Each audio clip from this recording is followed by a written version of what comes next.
So, good morning. How are you all? I hope you all are fine. Correct? You'll have to fine. Okay. कल हमने एक पाठ पढ़ा सुबह, जिसमें बहुत कुछ सीखने को भी मिला। आज हम उसके प्रश्नोत्तर करेंगे। ठीक है, आज हम उसके प्रश्नोत्तर करेंगे।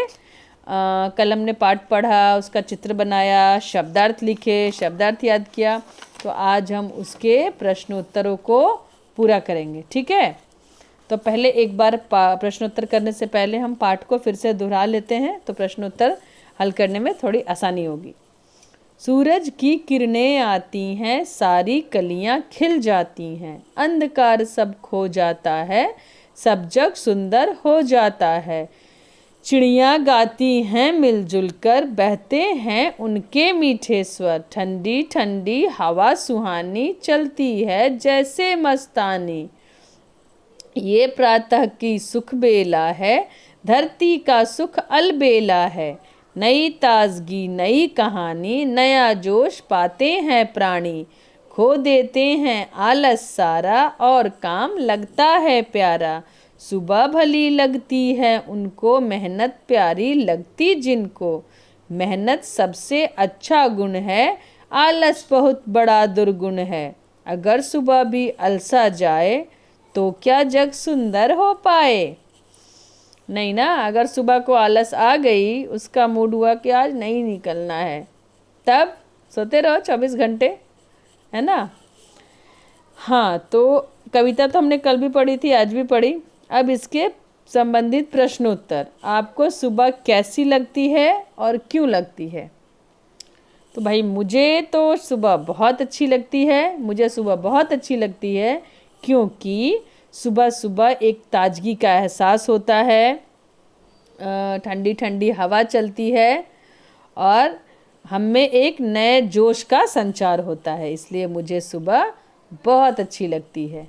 ठीक है, सुबह मुझे बहुत अच्छी लगती है क्योंकि सुबह सुबह ताजगी का एहसास होता है, ठंडी ठंडी हवा चलती है, जिससे हम शारीरिक और मानसिक रूप से स्वस्थ रहते हैं। और तीसरा क्या है, हाँ, हमें सुबह सुबह नए जोश का संचार होता है। ये इतना, इससे ज़्यादा नहीं लिखना है।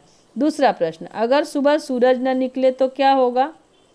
इसका तो सीधा सा जवाब है कि अगर सुबह सूरज न निकले तो पूरा जग अंधेरे में डूबा रहेगा, सुबह नहीं होगी।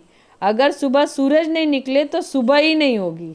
ठीक है, अगर सुबह सूरज नहीं निकले तो पूरा जग अंधेरे में डूबा रहेगा।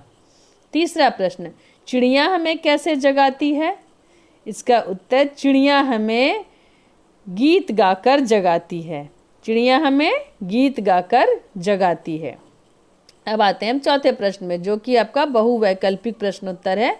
एक प्रश्न के लिए 3 विकल्प दिए गए हैं। पहला प्रश्न है, कविता में किसे सबसे अच्छा गुण कहा गया है, ताकत को, मेहनत को या भोलेपन को। कविता में देखो मेहनत सबसे अच्छा गुण है, तो हम मेहनत को जो है उसके बॉक्स में टिक करेंगे। कविता में सबसे अच्छा गुण मेहनत को कहा गया है। ख में, सुबह होने पर क्या होता है। कलियां मुरझा जाती हैं, तेज धूप हो जाती है, ठंडी ठंडी हवा बहती है। तेज धूप तो दोपहर में होती है, कलियां तो खिल जाती हैं, तो बचा तीसरा ऑप्शन, ठंडी ठंडी हवा बहती है। तो हम इसी में टिक करेंगे कि सुबह होने पर ठंडी ठंडी हवा बहती है। और पांचवा और आखिरी प्रश्न है, जो कि आपकी कविता की पंक्तियों को आधा आधा कर दिया गया है, आपको उन्हें फिर से मैच करना है और पूरी पंक्ति बनानी है। चिड़ियाँ गाती हैं मीठे स्वर, अच्छा गुण अलबेला मिलजुल कर। चिड़ियाँ गाती हैं मिलजुल कर, चिड़ियाँ गाती हैं को मिलजुल कर से मैच करेंगे और पूरा एक वाक्य बनेगा, चिड़ियाँ गाती हैं मिलजुल कर। दूसरा है, बहते हैं उनके मीठे स्वर, तो आप बहते हैं उनके को मीठे स्वर से मिलाएंगे और आपका एक वाक्य फिर कंप्लीट होगा, बहते हैं उनके मीठे स्वर। ठीक है। तीसरा है, मेहनत सबसे। अब तो 2 ही उधर भी बचा है, अधूरे वाक्य जो भी हैं, मेहनत सबसे को मैच करेंगे हम अच्छा गुण है के साथ, तो एक वाक्य पूरा होगा, मेहनत सबसे अच्छा गुण है।